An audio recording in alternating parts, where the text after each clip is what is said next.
Want help to grow your business? Download BRiN, the world's first business advisor in your pocket. To find out more, visit BRiN.ai or search the App Store today.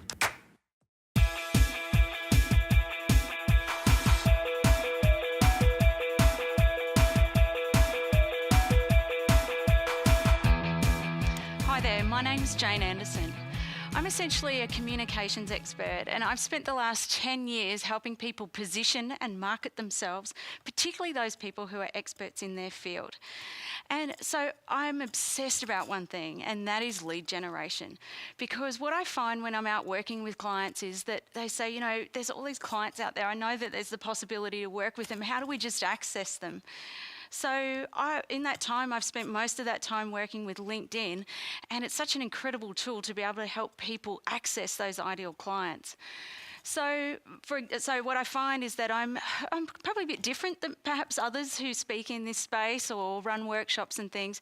So what I find is that my background was working with people who are in global mobility. So they might have been moving from Santiago to Dubai. And it was long before LinkedIn was really that well recognised in Australia, but it was really big overseas. And so I learned all the back end and all the algorithms of how it works, as well as all the front end. So I say I can get the techie back end, but the sexy front end to work. And I say I'm a little bit like conduit in that my job is to help you to get your clients are over here and you're perhaps over here, and we've got to get those two things to come together. So, for example, I've recently been working with a client who has an industrial engineering company, and his team are experts in their space. Now, they're not necessarily even salespeople, but they're the reason why customers go to that business, and they're the reason why they stay. And what I find that when I'm out working with people, they need things like coaching and workshops, and I speak at conferences and all those types of things, because what I hear them say is that this thing is such a beast. How do we even tackle it? I don't even know where to start. I think maybe I'll put my resume in and that's about it. And they'll say, I don't have time, I don't even know what to do with it, and I don't know what to say to people, so I end up doing nothing. But I think there's a huge opportunity there, and I've built my own business doing it. I run probably around 80% of my business runs through LinkedIn. So, and I think that for those people out there like you, if you're thinking there's an opportunity here, then I think that there definitely is. And what you can do is then you can access those clients you work with. You want to do the great work that you do and have an awesome impact on the planet. So my background and where did all this come from? So when I first started my business, which was back in about 6 years ago, when I started, I was full of beans. I had saved up my money to leave corporate life. And in the first few months, my savings slowly dwindled away on something called AdWords. Now, AdWords is still fantastic for certainly lots of businesses, and I still use it now. But I thought that was what you had to do to get everything to work. $30,000 later, I just could not get this thing to work. And so I had no money, and I had to work out how on earth I was going to grow this business with zero money left in the bank. So it forced me to learn LinkedIn for lead generation as opposed to recruitment. So what I'm going to teach you today is all the things that I did when I first started, and now the tools and the access that you can have to all those clients that are out there and that I use with some of the biggest organisations on the planet, and also some of the most amazing entrepreneurs here in Australia and experts in their field. So what I'm going to talk about is how to build your personal brand for the connection economy, particularly through LinkedIn. So if we have a look, you know, when I think about it, if you think about out in the world, you're dealing with incredible noise, and so is your client. The average person is getting something like, I think the last data we saw was around 200 emails a day, which is phenomenal in the US. But then if you look at where people are spending their time, you know, people have moved from 2 hours a day on television now over to 2 hours a day on social media. Now, I blame Farmer Wants a Wife. I blame those funeral insurance ads, and you know, I probably blame Home and Away as well. But you know, people are consuming information like we have never seen before. In fact, last year, $118 billion was spent on content marketing globally. And this year, $135 billion will be spent. We cannot even keep up with the pace that people are consuming information. And then if you look at the access that I can get to people, if you look at China have joined something like LinkedIn. They don't have access to Facebook, but you have access to this global marketplace. Then on top of that, if you look at how sales has changed, so if you look at the old sales model was around cold calling and finding sales leads and to be able to get out and qualify them, and then to be able to get in front of them and pitch. But that's all changed. The way that it works now, and certainly this was the case in my business, is that people are making decisions long before you get in front of them. And we have this term called digital first, where you're often validated before you get there. So what it's about is about your social networks. It's about educating your audience and then being able to engage them. So there's been a shift, and you're probably noticing this right now.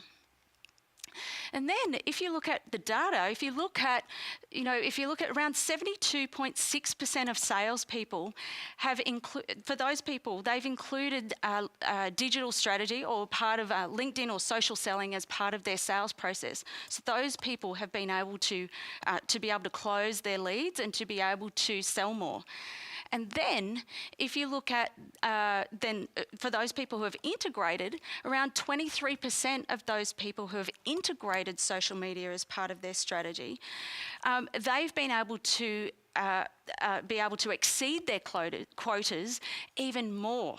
So this isn't about throwing baby out with the bathwater. This is not going to change necessarily what you're doing, but it's about getting this to integrate. So we're not sort of throwing the whole sales process out.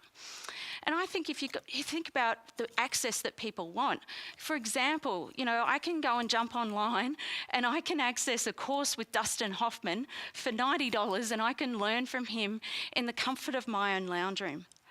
So the access that people want to experts has changed. Then if you look, I can jump on Pop Expert. Pop Expert is a site in the US. I can go and learn anything on that site. In fact, I can even learn how to wake up properly. I can jump online and I can learn how to wake up with Ryan. I don't know how Jeff would feel about that in the Wiggles, but anything is possible, and there are markets and niches out there that people that you have access to, and people have access to you. So how does all that link? Well, I think then you've got to look at where is the future going. And then if you look at the Institute for the Future, which is a conglomerate of universities and research institutes in the US, they identified what are the skills that people are going to need for the next 10 to 20 years. And they've identified 10 key skills and 5 drivers. And I think there are really 3 that LinkedIn really addresses. I think the first one is sense making. And sense making is about insight. Because when you know what you're doing, you get cut through because you know this is what's really going on, but you have to be able to communicate that. The second one is social intelligence and understanding how people work, particularly because there's a shift now to so much technology. They've identified that there's going to be a challenge around people understanding the human connection. We've got a generation of people who are Gen Zs who have grown up with computers long before you or I. So there's that human element. And then the third one is new media literacy. So new media literacy is about how do I get cut through in terms of my messaging. And you'll see a lot of this at the moment with things like Facebook Live, which is around video. Video has huge cut through. And in fact, LinkedIn have just brought it in and working with influencers in the US in this. So what does all that mean? What it means is that people are trying to connect with you. You might be working for a big brand, but you can see that people want to sort of step over that brand and go, but who are you? For example, I'm working with a really large organisation at the moment, and their head office is based in Spain. And that's got a really big global presence. But they came to me and said, what we want to do is we have to access our local markets. Our people connect with people. There is no point putting our team from Sydney on the Spanish website. So they're using LinkedIn to get around it. And so people want to connect with you. But I think on your profile is a little bit like TripAdvisor. Now, I don't know if you've been on a trip before and you've used TripAdvisor, but you know, when you jump on there, you can have a look and you see, you know, the mouldy taps and the cockroach in the bathroom. It's like you kind of get a real sense. You see the glossy brochures on the real website, and then you can see what everyone else sees. So LinkedIn is kind of a way to validate or get a sense of what is this person really like. Now, of course, you can put anything on there, but people get a more real sense and they're wanting that authenticity. Because what happens if you don't? People pigeonhole you very quickly. So if you think about, it's called unconscious bias. So in other words, if I know that you're a landscaper and I go, oh yeah, no, I used to know a landscaper, he did this, he put these trees in my yard, they look terrible, or they looked great. But you're going, no, I'm not that kind of landscaper, I do this. And so what happens is people categorise or pigeonhole us very quickly. And what that means is that we need to educate them to be bought in the right category so we're not bought in the wrong one. So, and then if you don't do that, what happens is you end up being commoditised. You end up a bit like toothpaste on a supermarket shelf, where you can imagine you're kind of standing there going, I don't know which one to buy, so I'll just buy the one on special. They all look the same to me. So you have to make sure that you've got your positioning right so that you don't end up competing on price. So how do we get all that to work? So LinkedIn is one of the answers to do that.